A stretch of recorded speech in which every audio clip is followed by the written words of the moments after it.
Yeah, okay. I'll give a little overview then of like the methodology and how we did the report, and then hopefully Yael will join by then. But basically, yeah, I cover Latin America. Yael is a trained researcher and like expert on like asylum issues in the United States, and we went to Villahermosa and Mexico City back in November of 2025. Basically documenting kind of as you mentioned, like the effects of people who have been deported from the United States to Mexico, of mostly third country nationals, and then interviewed a few people who were transiting through Mexico. So that's kind of the basis of the report.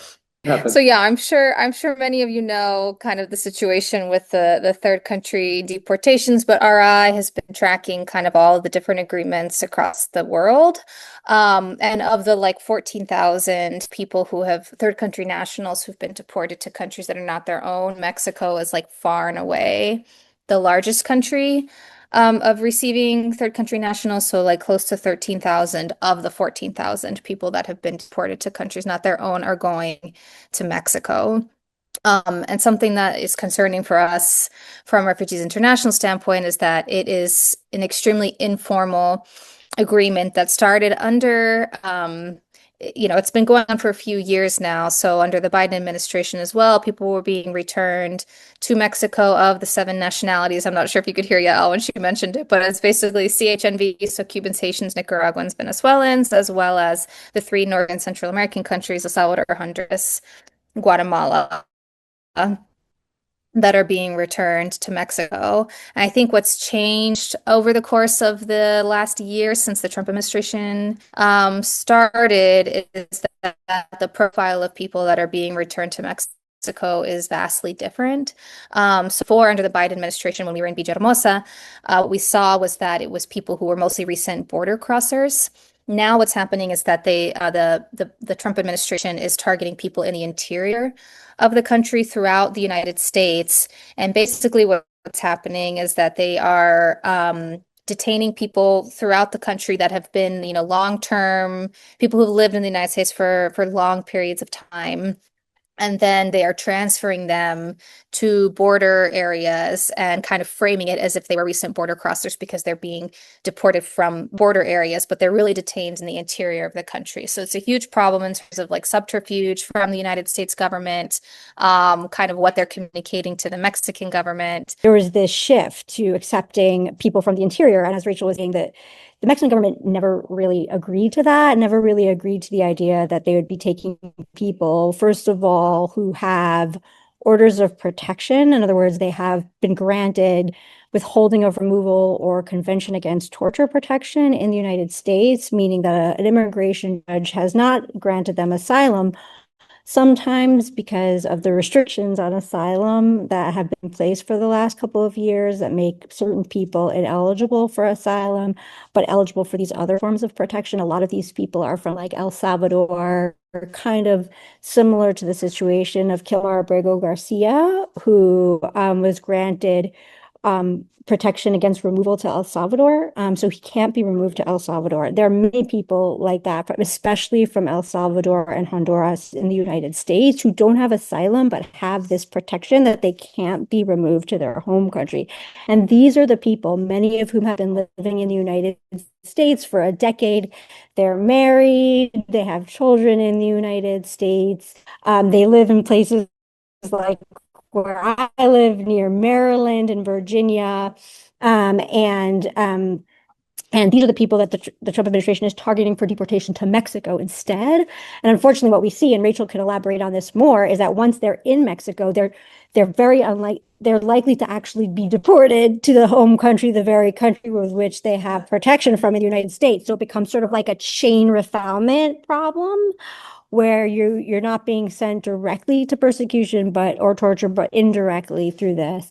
And the other population that we talk about a lot is Cubans who have been in the United States for a long time. They have final orders of removal. Many of the people we interviewed came to the United States like as Marielitos, like in 1980, like a long time ago. They've been living in Florida. These are like abuelos with like children and grandchildren in the United States. They may have committed a crime decades ago, served time, but because of that, they weren't able to adjust under the Adjustment Act in the United States for Cubans. And so they've been living in this situation where for years, they've basically just been going to check in with ICE every couple of months. It's no big deal. And now they're being arrested and basically removed to Mexico because Cuba will not take them back. Certainly, if they have a criminal record, they will not take them back. Anyway, right now, as you may know, situation in Cuba is not one where people could be sent back. I mean, as you know, the power went out over the weekend. I mean, it's like pretty much the worst economic crisis in Cuba. In what we're seeing in terms of the subterfuge, and I'll just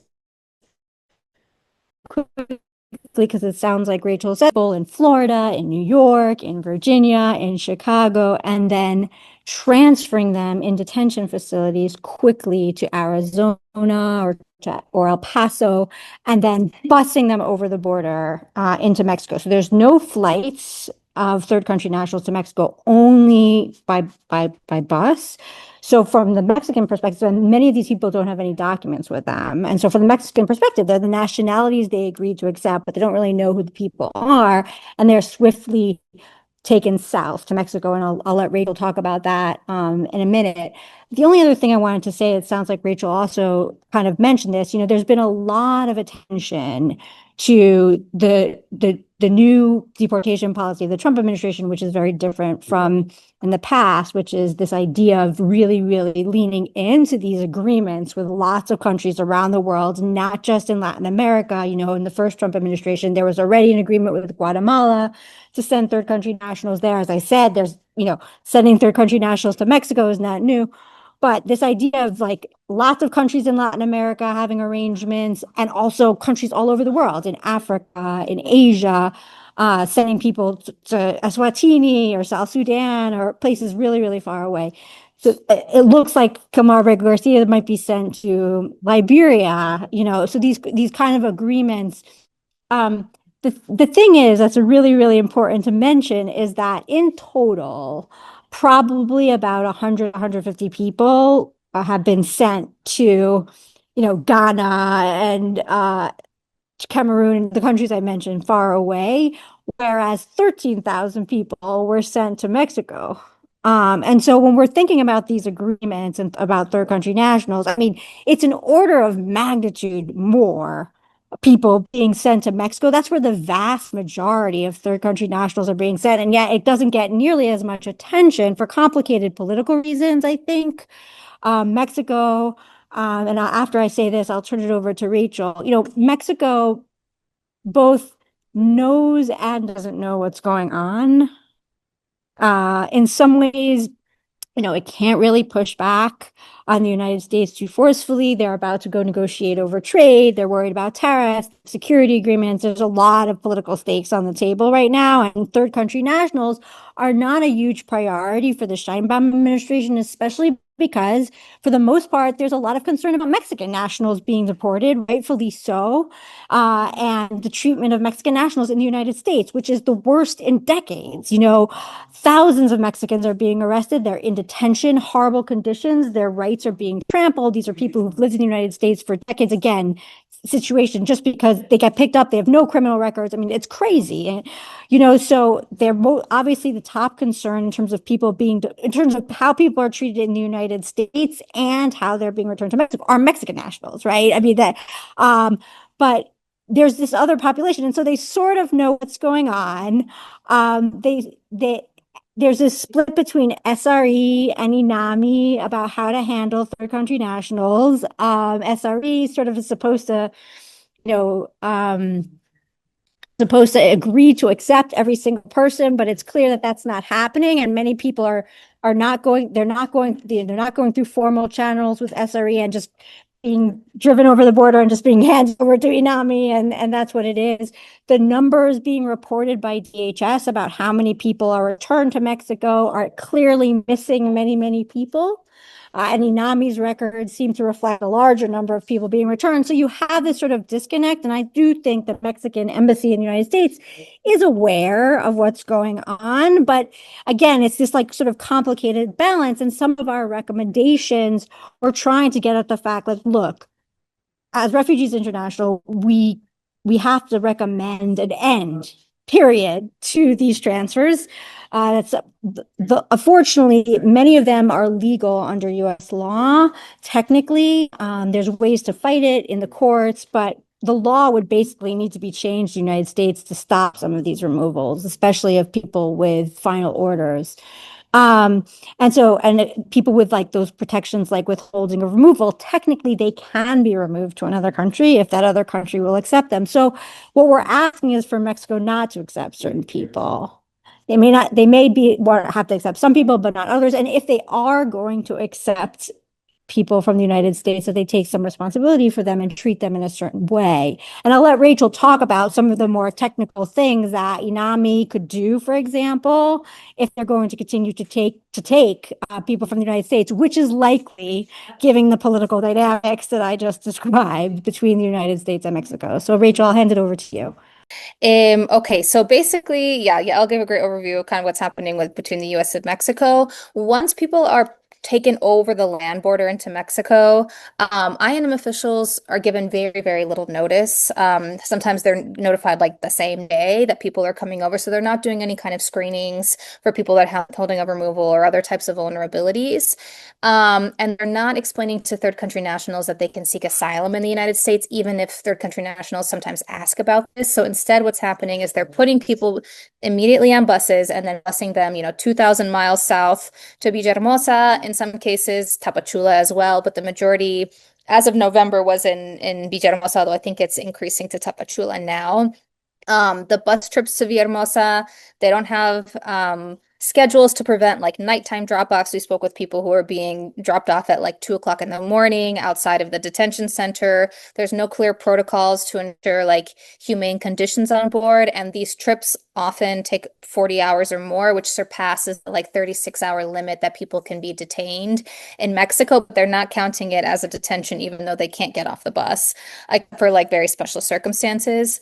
And as Yael kind of mentioned, so Cubans and Venezuelans are typically kind of taken off the bus, maybe processed quickly, left to fend for themselves in Villahermosa, but Central Americans, so Guatemalans, Hondurans, Salvadorans, are usually repatriated to their home countries, as Yael mentioned. And our concern with the Cubans and Venezuelans is that the majority of people we interviewed were elderly and infirm, serious health conditions like Alzheimer's, being deported without their wheelchair.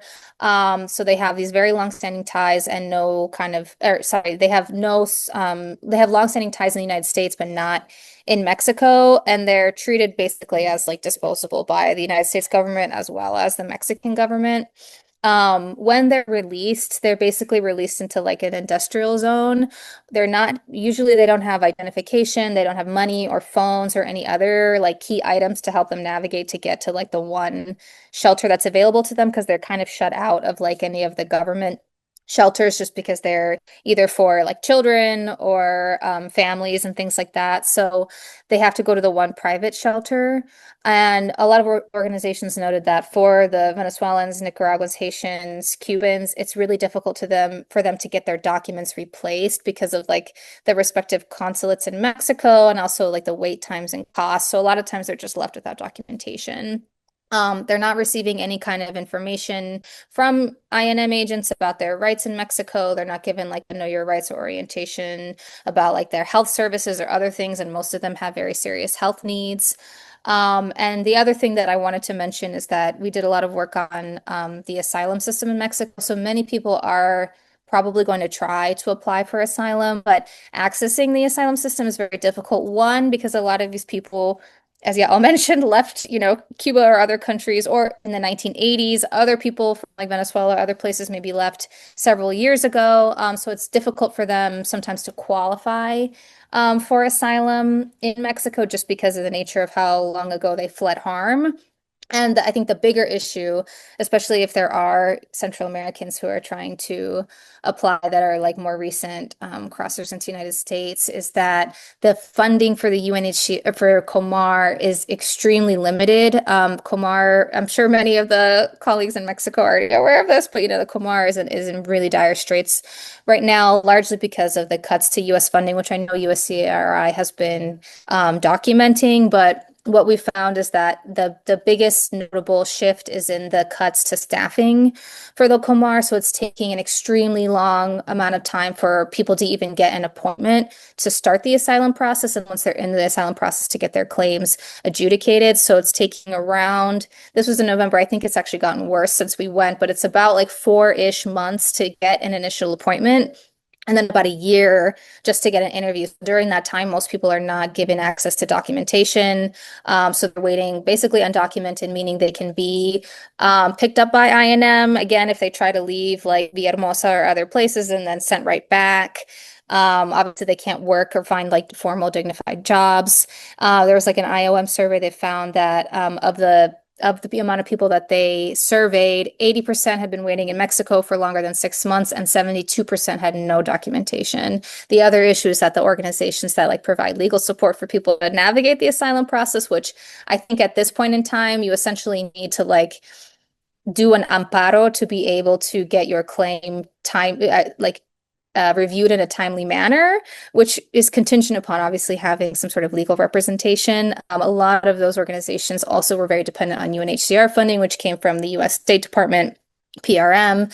So they don't have lawyers or other things to help them kind of navigate the system. So it's also just much harder to get your claim approved, even if you have a strong asylum claim, which we saw. So basically, what we're trying to do is kind of, provide recommendations on several fronts. But I think the real linchpin of this is the Mexican government, just given, as Yael said, we don't think that the US government is necessarily going to stop these third country deportations. So if the Mexican government could perhaps have a little bit more say in who they're taking back and more formal procedures, it could at least minimize harm, which I know is not the ideal, but that's kind of the situation we're in right now. So one thing we suggest is that the US and Mexico should have like a priority referral system, because there are some people who want to go to Mexico so they could be able to request.